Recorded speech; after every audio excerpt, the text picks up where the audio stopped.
Another question I hear is, well, where are all these awesome people that we need to hire? And I think part of the problem is organizations tend to go back to the same place, places for their people.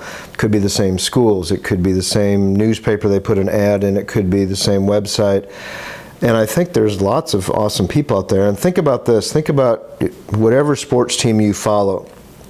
Let's say it's a college football team. You expect the coach of that team and the staff of that college football program to scour the United States for the best talent they can find. Matter of fact, you would be frustrated if they kind of went to the same high schools every year, because you'd say, well, why don't they look outside of that high school, because there's great running backs and receivers and tackles in other parts of the nation. And again, not saying that every organization has an unlimited recruiting budget like some of the big schools do, but you may need to go to high schools you've never even thought about before. You need to look at unique ways, job fairs and things like that. We have a client of ours that he was looking for talent, so he set up shop at a high school football game because he knew there was lots of diverse people there, and had a little booth and met people that way. So if you want awesome talent, you're going to have to get creative in how you do that. And I've also had employers say, well, we have a website, so they can come apply there. Having a website is fantastic, but a lot of people will not even know your organization exists unless you are out being proactive and promoting yourself in the community. And I would do that through fun ways, like we just talked about, the football games, things like that. Getting out to high schools, maybe even junior highs, just to have people understand, what is your company like, what does it stand for, what are the jobs like, what's the pay like.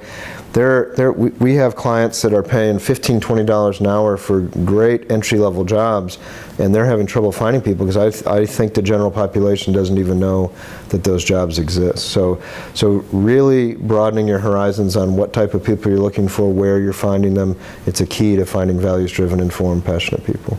Traditionally in interviews, we end up obviously looking at someone's resume, the application they turned in, and we probably focus a little more heavily on their technical skills and their experience more than their behavior, so to speak, or their thinking style and how they deal with day-to-day issues in the office or in the factory, whatever. And so people have heard the term emotional intelligence today. It's really been around since the beginning of time, but that word means that people that have high emotional intelligence manage their emotions, and they can handle the emotions of other people.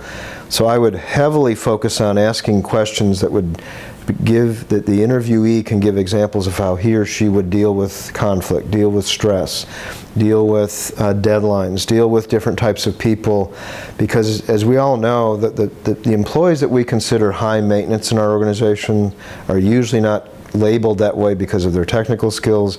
It's because of their behavior and their usually lack of ability to get along with others, or to become just really high maintenance in terms of needing supervision more than the average person, etc., driving some dysfunction in the office or the factory, as I said.